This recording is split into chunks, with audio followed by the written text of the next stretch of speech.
Welcome to world history series. आज हम आपसे अशोक आज़म की तारीख बयान करेंगे। अशोक आज़म हिंदुस्तान में मौर्य ख़ानदान का तीसरा बड़ा हुक्मरान था। इसको अशोका द ग्रेट भी कहा जाता है। ये मौर्य सल्तनत के बानी चंद्रगुप्त मौर्य का पोता था। अशोक 300 कबल मसीह पटना में पैदा हुआ। ये 268 कबल मसीह हिंदुस्तान के तख्त ताज का मालिक बना। ये एक बहादुर, निडर और जालिम तरीन हुक्मरान था। बाज़ रवायात में आता है कि इसने अपनी जवानी में एक छुरी की मदद से शेर का शिकार किया था। इसकी जालिम और बर्बरियत की बेशुमार दास्तानें मशहूर हैं। इसने इक़्तिदार और तख्त के हसूल के लिए अपने 99 भाइयों को कत्ल किया।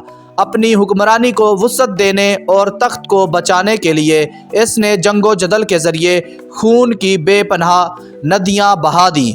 मैदान जंग में ये शख्स अपने मफतूहा सल्तनत की रियाया और फ़ौज को ज़बह करके जश्न मनाया करता था। अशोका द ग्रेट का ज़माने में हिंदुस्तान की मशरकी सरहदों पर रियासत कलंगा वाक़या थी, जो आजकल उड़ीसा कहलाती है। यह रियासत जमहूरी और अस्करी एतबार से काफ़ी मजबूत रियासत थी।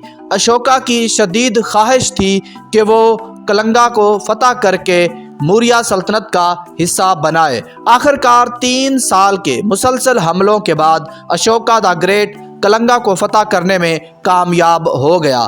फतह के नशे में अशोक की फ़ौज ने मफतूहा रियासत की ईंट से ईंट बजा दी।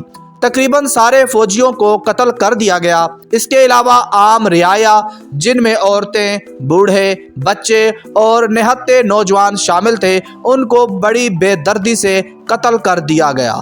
जंग के बाद अगली सुबह जब अशोक आज़म मैदान में जंग का जायजा लेने गया तो उसने चारों अतराफ लाशों के ढेर देखे। उसने अपने वजीर से पूछा, ये कितने लोग इस जंग में हलाक हुए? वजीर ने तफाखुराना लहजे में जवाब दिया, आलीजा, जंग में तकरीबन 1 लाख लोग जाँ बहक और 1 लाख लोग जख्मी हुए हैं। जब अशोक आज़म ने सुना तो उसने इतने लोगों को कत्ल और घायल किया है तो वह परेशानी के आलम में ज़मीन पर बैठ गया और रोने लगा और कहने लगा कि मैंने महज इक़्तिदार और ताकत की हवस में इतने लोगों की ज़िंदगी और उनका सुकून छीन लिया। ज़मीर की इस मलामत और एहसास नदामत की बदौलत अशोका के अंदर का हमदर्द इंसान जाग उठा। उसके बाद उसकी ज़िंदगी का एक नया बाब शुरू हुआ। उसने अपनी तलवार को एक नदी में फेंक दिया और अपनी 5 लाख के करीब फौज को हमेशा के लिए रुखसत पे भेज दिया। अशोका ने हिंदुस्तान को तर्क करके बुद्ध मत मजहब अख्तियार कर लिया। उसने हमेशा के लिए शिकार करना तर्क करके सब्ज़ाखोरी को अपना वतीरा बना लिया। उसने बुद्ध मत को मजहबी फ़लसफ़े के तौर पर अपना लिया और दिरहम की फजीलतों को राइज की कोशिश करने लगा। उसने अदल इंसाफ, मसावात, यकसा इंसानी हकूक़ पे मबनी निज़ाम हुकूमत कायम करने में ज़ोर दिया। उसने सरकारी तौर पर दरहम बख्शू मुलाजम रखे जो लोगों को तकवा की तकलीन करते थे। अशोक आज़म ने बुद्ध मत को एक नई जिला बख्शी। उसने बुद्ध मत में बहुत सारी इस्तिलाहात की। उसने बुद्ध बख्शों को मुख्तलिफ ममालिक में तबलीग के लिए भी भेजा, जहाँ उस नुमाया कामयाबी मिली। अशोक ने अपने दौरे इक़्तिदार में बहुत रफ़ाही काम किए। उसने इंसानी और जानवरों के लिए तबी मराकज़ बनाए, पानी के बड़े बड़े डैम बनाकर आब पाशी को फ़रोग़ दिया, मुल्क के कोने कोने तक शाहराहों का जाल बिछा दिया। उसने ईमानदारी अफसर तैनात किए और हर तरफ अमन व अमान और खुशहाली की यकीनी बनाया। यही वजह है कि तारीख़ हिंदुस्तान में अशोक का दौर सुनहरी हरूफ में लिखा जाता है। अशोक के हुक्म के मुताबिक उसकी ज़िंदगी की तफसीलात और हिकमत अमलियों को सल्तनत के तूलो अर्ज़ में बड़ी बड़ी चट्टानों और सतूनों पे कुंदा करके नस्ब कर दिया गया, जिसमें से बेशुमार कुंदा की गई तहरीरें आज भी मौजूद हैं।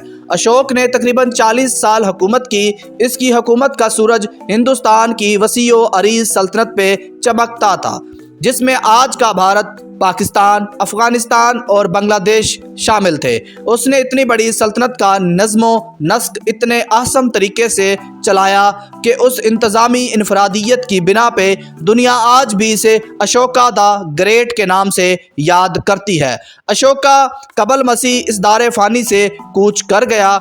دا اشوکا کی موت کا فوراً بعد DNJH لکھتے ہیں کہ 12ویں صدی کی تاریخ کے کشمیری متن کے مطابق اشوکا کا بیٹا جولاکا ایک شیوی تھا اور متعدد بدھی خانقاہوں کی تباہی کا ذمہ دار بنا۔